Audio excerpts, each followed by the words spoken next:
నమస్తే రమగారు. నమస్తే జయ. రమగారు, సంకటహర చతుర్థి దీని యొక్క విశిష్టత, ఆ రోజు అసలు మనము ఆచరించాల్సిన విధి విధానాలు, ప్రత్యేకమైన పూజలు అందరూ చేసుకోవచ్చా? ఏంటి రమగారు అసలు? ప్రతిసారి మాట్లాడదాం జయ. మనం ఆ, ప్రతి సంవత్సరం వినాయక చవితి అప్పుడు ఇది చెప్తూ ఉంటాం. సంకటహర చతుర్థి అంటే నెలకి 2 చవితులు వస్తాయి. మనం ఎట్లా వెళ్తాం, మన కాలం ఎలా నడుస్తుంది, మంది డేట్ల ప్రకారం పోతుంది. అవును. 1, 2, 3, 4 నుంచి 30 దాకా లేదా 31 దాకా, కొండవచ్చో 27, 28 దాకానే. అంతే అంతే. అయితే మన హిందూ దీని ప్రకారం, భారతీయ పాత విధానం ప్రకారం చాంద్రమానం నడుస్తుంది.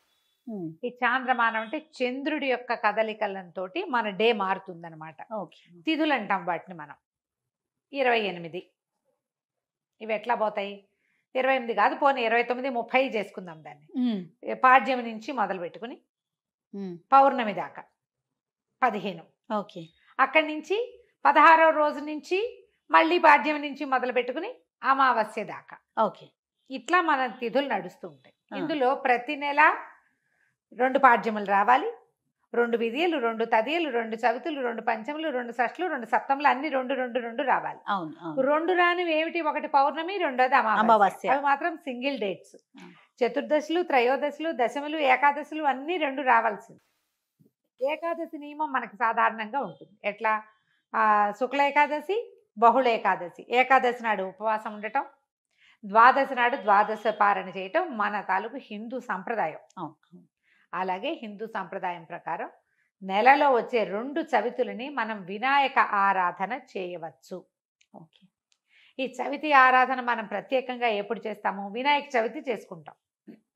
ఒక శుక్ల చవితి సంవత్సరంలో ఒక్కసారి, వినాయక శుద్ధ చవితి నాడు, అది మన భాద్రపద శుద్ధ చవితి నాడు వినాయక వ్రతకల్పం చేసుకుంటాం. వినాయకుడి పుట్టినరోజని, ఆ రోజునే ఆయనకి గణాధిపత్యం లభించిందని, వాళ్ళు ఆయన్ని పూజిస్తే అన్ని విఘ్నాలు తొలగిపోతాయని గణాధ్యక్షుడని ఆయన్ని కొలుచుకుంటాం.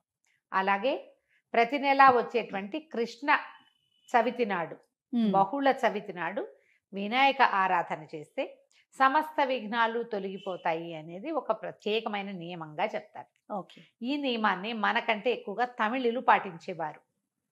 వాళ్ళు ఎక్కువ పాటిస్తారు. మనకి జాతకంలో కేతు ప్రభావం ఎక్కువగా ఉన్నా, ఏ పనైనా మొదలుపెట్టి ఎప్పటికీ అవ్వకపోతున్నా, పిల్లలు చదువుల్లో వెనకపడుతున్నారనిపించిన, దీనికి మన ఇంట్లో ఉండాలి వ్రతము నియమము ఏం లేదు. పెద్దవాళ్ళు చెప్పిందే చెయ్యాలి, మన ఇంట్లో లేకపోతే చేయకూడదు, అలాంటిది ఉండదు. సార్వజనీయమైన వ్యవహారం, ఎవరైనా చేసుకోవచ్చు. మనమే ప్రాబ్లమ్స్లో ఇరుక్కుంటున్నాం. ఏ పనైనా మొదలు పెడితే అవటం లేదు, అన్ని అడ్డంకులే దానికి. ఓకే. వ్యాపారాలకి, చదువులకి, ఇంట్లో ఏదైనా వస్తువులు తరచుగా పాడైపోవటం, ఇది కూడా జ్ఞాపకం పెట్టుకోండి. మిక్సీ రిపేర్ చేయిస్తావు, వెట్ గ్రైండర్ పడుకుంటుంది. దానికి ఏదో చేయిస్తావు, వాషింగ్ మెషిన్ ప్రాబ్లం వస్తుంది, అది అయిపోయింది, సూయింగ్ మెషిన్ పడుకుంటుంది. ఇట్లా రిపేర్లు చేస్తూ ఉన్న వాళ్ళు ఉంటారు చూడు. నేను కూడా ఉన్నా ఆ లిస్ట్ లో. అవునండి. నేను ఒకటి రిపేర్ చేస్తే ఇంకోటి వస్తుంది. ఒకటి మొదలు పెడితే పాపం లిస్ట్ వస్తూనే ఉంటుంది. మా వాళ్ళ ఇంట్లో ఎక్కిరిస్తున్నారు, ఒకటి రిపేర్ చేయకుండా ఉంచుకుంటే అది ఒకటే ఉంటుంది నీకని. అట్లా ఒకటి వస్తుంది. ఏమీ లేవనుకో, మెళ్ళ పెట్టుకుంటే నల్ల పసలు కొలిసేని టిక్కని విరుగుతుంది, ఆ పస విరిగిపోతుంది. నిజంగా నిజం రమ్మ గారు. చెవిదుద్దులు శీలలు విరిగిపోతాయి. కొంతమంది జాతకాలు ఉంటాయి చూడండి, ఒక వరుసగా వస్తాయి, ఆగితే మళ్ళీ ఆగిపోతాయి. 2 సార్లు 2 బంగారపు వస్తువులు అయినాయి. ఓ వారం ఏమో ఒక 15 రోజుల్లో ఒక మొదటి ఫోర్ట్ నైట్ లో చెవిదుద్దు శీల బిళ్ళ విరిగి చేతిలోకి వచ్చింది, పొల్లేమో ఆ గొట్టంలో ఉండిపోయింది. ఇదేమిట్రా ఇలా అయింది, దీన్ని చేయించాలి అనుకుంటున్నా. సరిగ్గా 15 days తిరగగానే చిన్న గొలుసు ఒకటి పెట్టుకుంటాను నేను, హుక్ దగ్గర విరిగింది. దాన్ని రిపేర్ చేయించా, చెవిది ఈ గొలుసు విరిగింది. గొలుసు ఇంకా రిపేర్ చేయించలేదు, ఉంచారు. మళ్ళీ ఇంకోటి వస్తుందని. నెక్లెస్లు అవి లింకులు ఊడిపోతే ఏం చేస్తాను, అలా అనిపిస్తుంది నాకు. ఇలాంటి వాళ్ళు వీళ్ళందరూ సంకటహర చతుర్థి చేసుకోవచ్చు. సంకటహర చతుర్థి చేసుకుంటే బిజినెస్లో ఇబ్బందులు, చదువుల్లో ఇబ్బందులు, చిన్న చిన్న ప్రమాదాలు, ఇళ్లలో ఏ పని అనుకున్నా అవకపోటాలు, వీటన్నిటికీ సమాధానంగా ఉంటుంది. జాతకాల్లో అయితే మాత్రం కేతువు తాలూకు ప్రభావం ఉన్నప్పుడు, కేతువుతోటి ఇబ్బందులు పడుతున్నప్పుడు, గ్రహస్థితుల్లో కేతు ఉన్నప్పుడు కూడా మనం ఇది చేయమని చెప్తారు. ఏదైనా ఇంటి ప్రయత్నం చేస్తున్నప్పుడు ఆగిపోతుంది, అప్పుడు కొన్ని వారాలు మొక్కుకుని మనం కొన్ని నెలల పాటు చవితులు చేసుకోవచ్చు. ఈ చవితి చేసుకోవడానికి పెద్ద విశేషమైన చేత ఏమీ లేదు, సింపుల్ వినాయక పూజే. దీనికల్లా పగలు ఉపవాసం, చుక్కలు కనపడ్డాక భోజనం. ఆ చుక్కలు కనపడ్డాక ఉండ్రాళ్ళు కుడుములు చేసి బియ్యపు రవ్వతోటి చేస్తాం కదా, అవో మీ ఇళ్లలో ఎలాంటి అలవాట్లు ఉంటే పాల తాకలే పెడతాం వినాయకుడికి అని మీకు అలవాటు అనుకో, పాల తాకలు పెట్టండి, మన అలవాటు ప్రకారం పెట్టుకోవచ్చు. కుడుములో ఉండ్రాళ్ళు ఆయనకి నివేదన చేసి నమస్కారం చేసుకుని చంద్రుని చూసి అన్నం తినేసేయచ్చు. పగలు ఉపవాసం ఉండే సంకష్టి అంటారు మహారాష్ట్రియన్స్, కన్నడిగులు బాగా చేస్తారే, బాగా ఎక్కువ ఉంటారు. మన వైపు తక్కువ, కానీ మన వైపు ఇప్పుడు కనపడుతున్నారు బాగా. నాకు కూడా అలవాటు ఉంది, నేను చేస్తాం. అంటే కమ్యూనిటీ వైజ్ గా చేస్తారా రమ్మగారు? అలా ఏం ఉండదమ్మా, అలా ఏం ఎవరైనా ఇది ఓ పెద్ద పూజా హడావిడి ఏం లేదు కదా, అది ఏకాదశిలానే, ఏకాదశి లాగానే. కాకపోతే మనం వినాయకుడికి కొలుస్తాం. ఇది సంకటహార చతుర్థి. మనకి కష్టాలు ఇబ్బందులు ఉన్నప్పుడు రుణ విమోచన గణపతి స్తోత్రం అని ఒక ప్రత్యేక స్తోత్రం ఉంది. ప్రణమ్య శిరసాదేవం గౌరీపుత్రం వినాయకం ఇలా స్టార్ట్ అవుతుంది. ఆ స్తోత్రం చదువుకోవచ్చు. అబ్బే అవేవి రావండి, సుముఖశ్రీగదంత్య కపిలో గజకర్ణికః మనకు వచ్చు కదా, అంతే. ద్వాదశ నామాలు అవి చదువుకోండి. వినాయకుడికి కొంచెం గరిక వాకిట్లో ఎక్కడైనా పెరళ్లలో ఉన్న బాల్కనీ కుండీల్లో ఉంటే గరికని పెక్కకుండా ఉంచుతా నేను, అవి వినాయకుడికి పెట్టుకోవచ్చు అని చెప్పి, బుధవారం నాడు పెట్టచ్చులే అని. ఆ 2 గరిక పోచలు వినాయకుడికి సమర్పించడం, ఉండ్రాళ్ళు సమర్పించి నమస్కారం చేసుకోండి. ఇది చాలా మంచిది. మరి పసుపుతోటి వినాయకుడిని చెయ్యాలి అదేదో సిద్ధాంతంగా చెయ్యొద్దమ్మా, ఎంత సింపుల్గా అయినా చేసుకోవచ్చు. సాయంకాలం సమీపంలో ఉన్న ఏ దేవాలయంలోనే గణపతి చతుర్థులు చేస్తారు. అన్ని చోట్ల వినాయక ప్రతిష్ట ఉన్న ప్రతి చోట సంకటహార చతుర్థి పూజ చేస్తారు. వెళ్ళి గుళ్ళో పూజ చేయించుకోండి, హాయిగా ఇంటికి వచ్చి భోజనం చేయండి, అంతే. కుడుములు ఏమైనా ఉండి మీ గుళ్ళో వాళ్ళు ఒప్పుకుంటే, ఆ దేవాలయం పద్ధతిని బట్టి కదా, ఒప్పుకుంటే మీరే కుడుములు తీసుకెళ్ళి స్వామివారికి అక్కడ నివేదన చేసి అందరికీ ప్రసాదం పంచిపెట్టండి.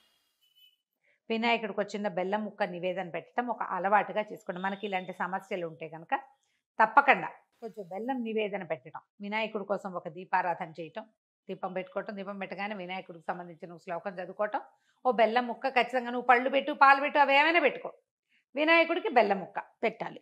ఇలా నివేదన పెడితే మనకి చాలా సమస్యలు తీరుతాయి. ఇప్పుడు నవంబర్ 1 వచ్చినట్టుంది. అవునండి, అంతేనా? అవును. ఆ ప్రతి నెల చూసుకోండి, క్యాలెండర్లో ఉంటుంది. మీరు ఈజీ మెథడ్ ఏంటి, క్యాలెండర్లో నోట్ చేసి పెట్టుకోండి. ఇందులో మళ్ళీ ఒక స్పెషల్ ఉంది. మంగళవారాలు గనక ఈ చతుర్థి వస్తే చాలా విశేషం. అంగారక చతుర్థి అంటారు దాన్ని. అది చాలా విశేషమైంది. అది ఎక్కువ సమస్యలు తీరుస్తుంది, ఇంకా ప్రాబ్లమ్స్ తీరుస్తుంది. దీనివల్ల బ్రహ్మాండం బద్దలైపోయి వారికి ఏదో వస్తుందని కాదు, కొన్ని జాతకపరమైన సమస్యలు తీరుతాయి.